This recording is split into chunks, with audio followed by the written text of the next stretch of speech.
सूचना केवल हमारे विचार हैं, वित्तीय सलाह नहीं। निर्णय लेने से पहले खुद शोध करें। किसी भी लाभ या हानि के लिए हम उत्तरदायी नहीं हैं। दीपक फर्टिलाइजर्स एंड पेट्रोकेमिकल्स ने अपनी नई शेयर होल्डिंग रिपोर्ट्स रिलीज की हैं, जो फाइनेंशियल ईयर के क्वार्टर और पहले हाफ को कवर करता है, जो सितंबर 2024 के 30 तक चलता है। ये रिपोर्ट कंपनी के शेयर्स की डिटेल्ड जानकारी देता है, जिसमें promoters, promoter groups, foreign investors, public investors और सरकारी एंटिटीज शामिल हैं।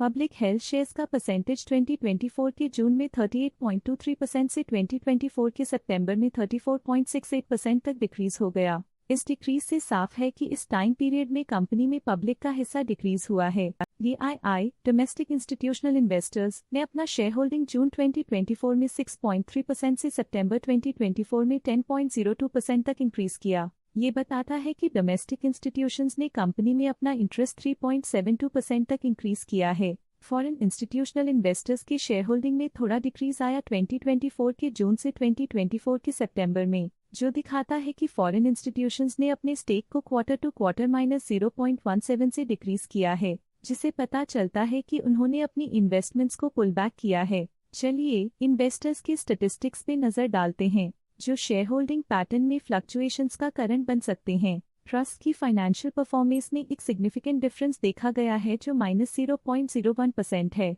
मुकुल महावीर अग्रवाल के पास पिछले क्वार्टर में कोई नंबर ऑफ शेयर्स नहीं थे, लेकिन करंट क्वार्टर में इनके नंबर ऑफ शेयर्स 1.19% है। लेटेस्ट क्वार्टर में म्यूचुअल फंड स्लैश ने स्टेक होल्डिंग में इंक्रीज देखा, जिसमें 2.03% का अपटिक देखा गया। लेटेस्ट क्वार्टर में बैंक्स ने स्टेक होल्डिंग में इंक्रीज देखा, जिसमें 0.01% का अपटिक देखा गया। लेटेस्ट क्वार्टर में इंश्योरेंस कंपनीज ने स्टेक होल्डिंग में इंक्रीज देखा, जिसमें 1.03% का अपटिक देखा गया। Motilal Oswal business cycle fund current quarter में 3.56% शेयर्स के साथ कंपनी में एंटर किया, जबकि प्रीवियस क्वार्टर में उनके पास 0% शेयर्स थे। Venture capital funds current quarter में 1.2% शेयर्स के साथ कंपनी में एंटर किया, जबकि प्रीवियस क्वार्टर में उनके पास 0% शेयर्स थे। SBI life insurance CO limited current quarter में 1.35% शेयर्स के साथ कंपनी में एंटर किया, जबकि प्रीवियस क्वार्टर में उनके पास 0% शेयर्स थे।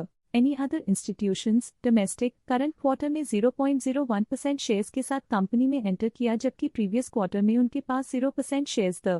Motilal Oswal mid cap fund previous quarter में 1% शेयर्स ओन करते थे, लेकिन करंट क्वार्टर में उन्होंने कंपनी से एग्जिट ले लिया है। JM financial mutual fund JM value fund previous quarter में 1% शेयर्स ओन करते थे, लेकिन करंट क्वार्टर में उन्होंने कंपनी से एग्जिट ले लिया है। Life insurance corporation of India previous quarter में 1% शेयर्स ओन करते थे, लेकिन करंट क्वार्टर में उन्होंने कंपनी से एग्जिट ले लिया है। इस पिछले क्वार्टर में foreign portfolio investors category I की स्टेक होल्डिंग में एक नोटवर्दी इंक्रीज देखा गया। उनके स्टेक होल्डिंग में 0.49% का सिग्निफिकेंट इंक्रीज देखा गया। Stake holding foreign portfolio investors category 2 के लिए पिछले क्वार्टर के मुकाबले में -0.67% से डिक्रीज हो गई। ये था कंपनी का करंट शेयर होल्डिंग पैटर्न। देखने के लिए धन्यवाद।